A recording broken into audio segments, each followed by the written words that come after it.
ऐसा कहा गया है कि पैरानॉर्मल एक्सपर्ट्स एड और लॉरेन वॉरेन मानते थे कि किसी भी जगह पर असल दुनिया और भूत प्रेतों की दुनिया के बीच का फासला एक पर्टिकुलर इंक्यूबेशन पीरियड के अंतराल में पूरी तरह खत्म हो जाता है। ये पीरियड 28 दिन का होता है, जिसके बाद अच्छाई और बुराई के बीच कोई पर्दा नहीं होता। इसी बात को साबित करने के लिए वॉरेन्स के दामाद टोनी ने NESPR यानी कि new England society for psychic research के तहत इस 28 डेज साइकिल्स को टेस्ट करना चाहा।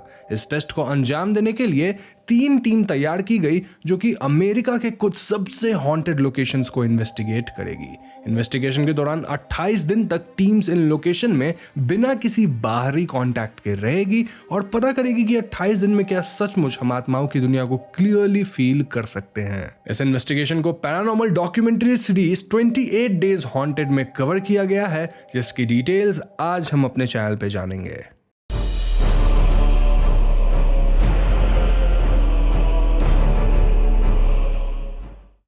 तो पहले टीम में शामिल होते हैं एमी, शेन और रे। एमी एक सेंसिटिव है, जिन्हें हम मीडियम भी कह सकते हैं, जो कि दूसरी दुनिया से कांटेक्ट कर सकती हैं और उन्होंने कई फैमिलीज को उनके मरे हुए रिलेटिव से बातचीत वगैरह करवाई है। वहीं शेन और रे पैरानॉर्मल एक्सपर्ट्स हैं। अब डेनवर में स्थित लंबर प्लेन की हिस्ट्री बहुत डार्क है और यहाँ अक्सर लोगों को कुछ अजीब लड़कियों की आत्मा दिखाई देती है।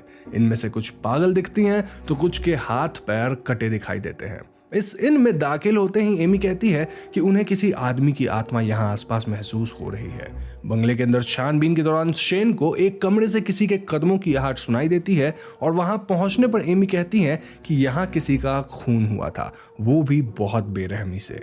वो ये भी बताती है कि यहाँ वो एक औरत को महसूस कर पा रही हैं जिसके चेहरे से खून बह रहा है। नाउ स्टेयरकेस के पास भी टीम को काफी नेगेटिव एनर्जी महसूस हो रही थी और ऐसे में टीम बेडरूम से अपना इन्वेस्टिगेशन स्टार्ट करती है।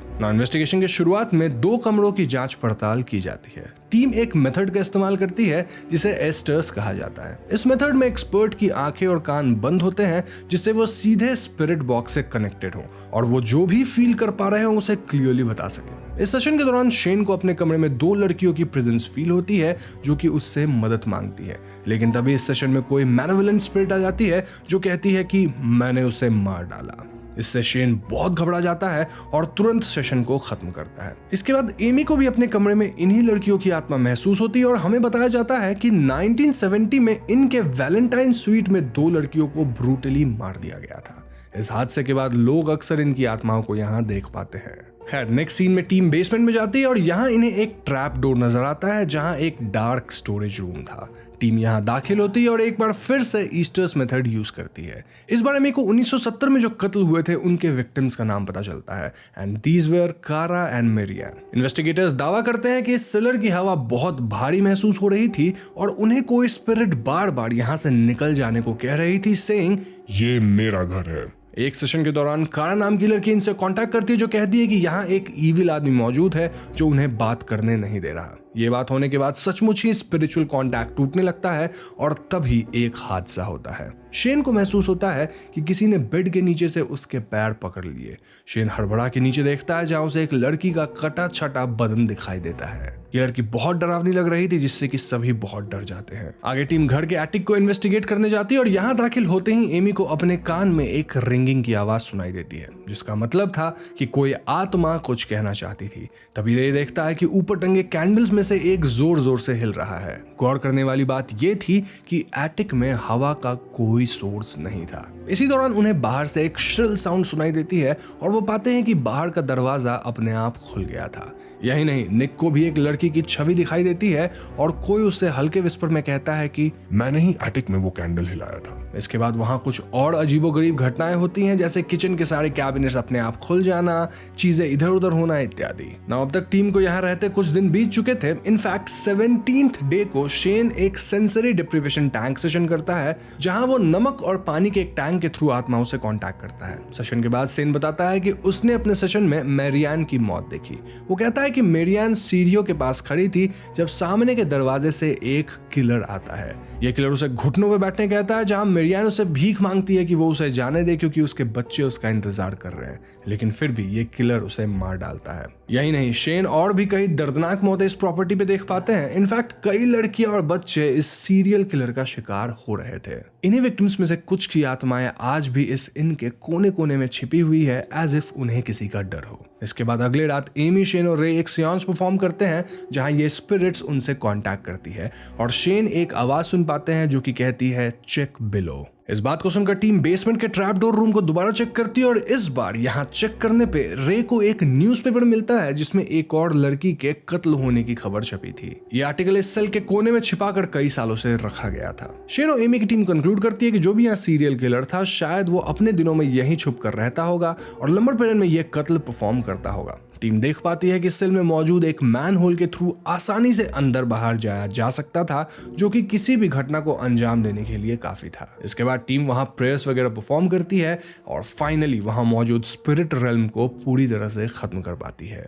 अब स्पिरिट रेल्म कहीं भी हो सकता है और कई बार तो ये लोगों के आसपास होता है और उन्हें पता तक नहीं चलता। ऐसा ही कुछ कुकू एफएम पे अवेलेबल हॉरर फाइल्स कहानी में होता है जहां योजन अपने दोस्त जयपाल के घर जाता है और खेल खेल में जयपाल को पता चलता है कि योजन और उसके सारे दोस्त जीवित ही नहीं है। तो ऐसे में क्या जयपाल योजन को कन्फ्रंट करेगा एंड देन उसके बाद क्या होगा, जानिए कुकू एफएम पे। देखो, कुकू एफएम इंडिया का लीडिंग ऑडियो शो प्लेटफॉर्म है जहां 10,000 से भी ज्यादा ऑडियो शोज अवेलेबल हैं और ये रीजनल लैंग्वेजेस में भी अवेलेबल है, including Hindi and English. Kuku FM का ईयरली सब्सक्रिप्शन 399 रुपीज का है और अगर आप मेरा कोड HAUNTT50 यानी कि हॉन्ट 50 का इस्तेमाल करते हैं तो आपको ईयरली सब्सक्रिप्शन में मिल जाएगा 50% ऑफ, यानी कि सिर्फ 199 रुपए में। बस ध्यान रहे कि ये ऑफर सिर्फ 250 यूजर्स के लिए है। साथ ही जो 100 लकी यूजर्स होंगे उनको ईयरली सब्सक्रिप्शन पे 100% कैश बैक मिल जाएगा। देर मत करो, लिंक डिस्क्रिप्शन और पिन कमेंट में है, उस पर क्लिक करो, कुकू एफएम को डाउनलोड करो और वहां मेरा कोड HAUNTT50 यूज करना मत भूलना। Happy listening.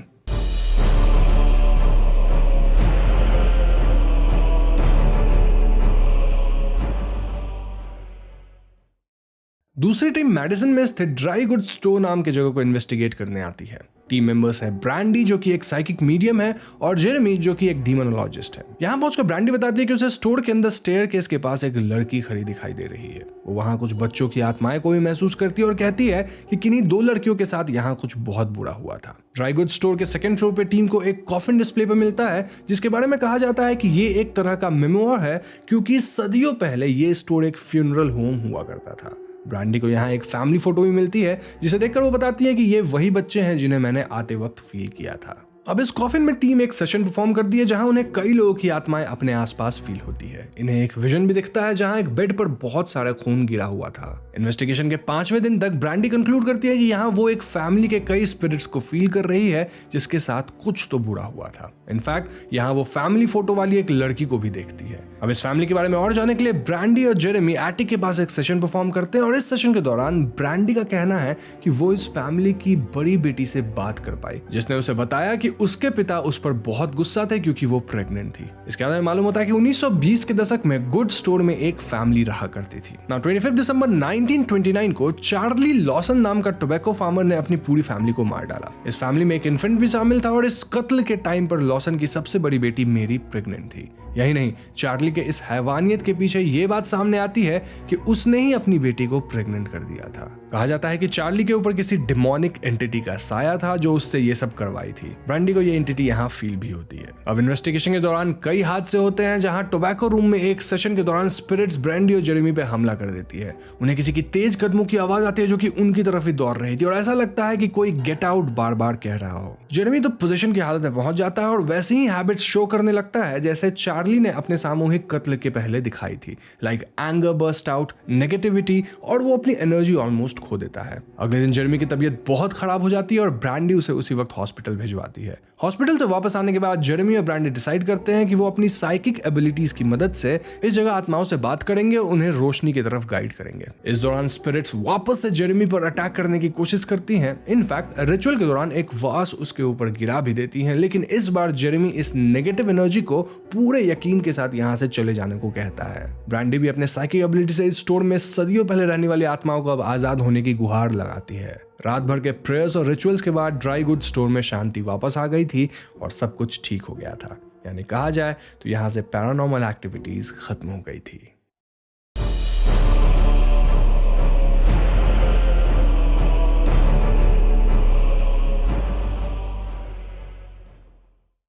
कैप्टन ग्रांट्स इन में रहने वाले गेस्ट्स का कहना है कि उन्होंने यहाँ हजारों आत्माएं देखी हैं। कई बार किसी को अपने आसपास किसी के होने का एहसास होता है तो कभी लोग चीजों को कमरे में उड़ते हुए देख पाते हैं। इस इनको इन्वेस्टिगेट करने आते हैं शॉन, जो कि एक साइकिक मीडियम थे, और उनके साथ पैरानॉर्मल इन्वेस्टिगेटर्स और टेक एक्सपर्ट्स निक और एरन हैं। शॉन कहते हैं कि यहाँ उन्हें बहुत इंटेंस एनर्जी महसूस हो रही है। इनके एटिक में निक को अचानक ऐसा लगता है मानो उन्हें कोई छू के गुजरा हो। ओवरऑल टीम कंक्लूड करती है कि इन्वेस्टिगेशन की शुरुआत सेकंड फ्लोर के बेडरूम और एटिक से करनी चाहिए, क्योंकि यही 2 हॉटस्पॉट्स हैं। तो इसके बाद शॉन एक स्पिरिट बॉक्स का इस्तेमाल करते हैं और बताते हैं कि वो किसी औरत की आवाज सुन रहे हैं जो अपना नाम एडिलेड बता रही है। उन्हें कई स्पिरिट्स फील होते हैं जो लगातार उन्हें यहाँ से चले जाने को कह रहे थे। एक स्पिरिट तो शॉन को साइकिक और लीव कह के डराने की भी कोशिश करती है। तभी शॉन के सर में काफी दर्द महसूस होने लगता है और वो कहते हैं कि ऐसा तब होता है जब कई आत्माएं एक साथ हमला करें। वो आगे कहते हैं कि यहाँ कई इंटेलिजेंट बीइंग्स हैं, जिसमें से एडिलेड नाम की आत्मा उनसे कांटेक्ट करने की भरपूर कोशिश कर रही है। हिस्टोरिकली कैप्टन ग्रांट्स इन 250 साल पहले से कनेक्टिकट में रहा है। पहले यहाँ रिवॉल्यूशनरी वॉर के कुछ सैनिक रहा करते थे और इसके बाद सिविल वॉर के टाइम कई स्लेव्स को यहाँ रखा गया था। इस इन से कुछ दूरी पर कनेक्टिकट का सबसे पुराना बरियल ग्राउंड भी है, जहाँ हजारों साल से खबरें बनी जा रही हैं। खैर, अगले रात के सेशन के दौरान निक और शॉन दोबारा एडिलेड को सुन पाते हैं, जो सरप्राइजिंगली खुद को कैप्टन ग्रांट की वाइफ बताती है। इस दौरान निक को भी फीमेल आवाज सुनाई देती है और ऐसे में टीम एडिलेड से उसके यहाँ आने का कारण पूछती है। इस सवाल के जवाब में एडिलेड पास ही के सेमेट्री की तरफ इशारा करती है। सेमेट्री में चेक करने पे उन्हें कैप्टन ग्रांट और एडिलेड दोनों का ग्रेव आसपास मिलता है। निक बताते हैं कि कैप्टन की आत्मा तो आजाद हो गई, लेकिन फॉर सम रीजन एडिलेड यहीं रह गई है। एरन और शॉन आसपास के ग्राउंड्स की छानबीन के लिए थर्मल इमेजिंग कैमरास का इस्तेमाल करते हैं। इस दौरान उन्हें एक सर्कुलर एरिया मिलता है जो कि हॉटस्पॉट लग रहा था। वहां खुदाई करने पर टीम को एक कॉपर पेंटाग्राम मिलता है, जो कि एंशिएंट टाइम पे काले जादू के लिए इस्तेमाल किया जाता था। हमें बताया जाता है कि हिस्ट्री के अकॉर्डिंग ये पेंटाग्राम इस इन में रहने वाले जोनाथन ब्रूअर का रहा होगा, जो 1600 के दशक में यहाँ रहता था और ऑकल्ट वगैरह प्रैक्टिस करता था। ब्रूअर का मानना था कि वो काले जादू की मदद से एलिक्सर ऑफ लाइफ नाम का पदार्थ बना सकता है, जिससे कि दुनिया की कोई भी बीमारी ठीक हो सके। टीम ये अंदाजा लगाती है कि इस काले जादू के असर की वजह से ही आत्माएं आज भी इस इन में कैद है। अब तक टीम की मदद सबसे ज्यादा एडिलेड की आत्मा ने की थी और शॉन उससे कांटेक्ट बनाने के लिए वापस से रूम में मोशन सेंसर्स वगैरह सेटअप करते हैं, ताकि इन आत्माओं के कैद होने की गुत्थी को सुलझाया जा सके। यहाँ वो लगातार एडिलेड और बाकी स्पिरिट्स के लिए प्रे करते हैं, जहां उन्हें कई डिस्टर्बेंसेस और आवाज रोकने की कोशिश करती हैं। यहाँ कई दरवाजे अपने आप खुलने बंद होने लगते हैं और कई फेंट विस्पर्स और रोने की आवाज सुनाई देने लगती है। टीम फिर भी कैंडल्स वगैरह की मदद से प्रेयर्स जारी रखते हैं और एक पॉइंट के बाद इनमें शांति का माहौल स्थापित होता है। शॉन फील कर पाते हैं कि एडिलेड की आत्मा पहले से शांत भी है। इन द एंड देखा जाए तो शायद उन आत्माओं को शांति मिल गई या मोक्ष प्राप्त हुआ। हालांकि रीजन क्लियर नहीं हुआ कि वो यहाँ क्यों ट्रैप्ड थी, बट एज आई सेड, अनुमान लगाया गया था कि ये सब उस काले जादूगर के कारण था। तो इसी सीन के साथ 28 डेज हॉन्टेड सीरीज समाप्त होती है और इस सीरीज में हम देखते हैं कि 3 एक्सपर्ट्स की टीम अमेरिका के हॉन्टेड लोकेशंस में जाती है और 28 दिन तक वहां बिना बाहरी कांटेक्ट के रहते हुए वहां की गतिविधियों के बारे में न सिर्फ पता करती है, बल्कि मौजूद नेगेटिव एनर्जी को आजाद भी कराती है। सीरीज में रियल फुटेज वगैरह का काफी इस्तेमाल किया गया और एक्सपर्ट्स का मानना है कि इस इंसिडेंट के बाद वो दूसरी दुनिया को बहुत गहराई से समझ पाए। इस एक्सपीरियंस के बाद हम मान सकते हैं कि 28 दिन सचमुच में किसी हॉन्टेड जगह को पूरी तरह से जानने के लिए सही पीरियड है। लेकिन ऑन द कॉन्ट्रारी कई लोग मानते हैं कि ये जो पूरा पैरानॉर्मल इन्वेस्टिगेशन का जो खेल है ये नकली होता है और सिर्फ हमारे एंटरटेनमेंट के लिए होता है। कई बार ये बेवकूफ बनाने के लिए भी होता है। बट यहाँ मैं आपसे आपकी ओपिनियन जानना चाहूंगा कि क्या आप इस तरह के इन्वेस्टिगेशंस पे भरोसा करते हैं या फिर ये सब सिर्फ एक सेटअप होता है हमें एंटरटेन या बेवकूफ बनाने के लिए। अब एंटरटेनमेंट ठीक है, जैसे WWE भी होता है, वहां पे पूरा स्क्रिप्टेड होता है, एंटरटेनमेंट होता है, वो बहुत अच्छी चीज है।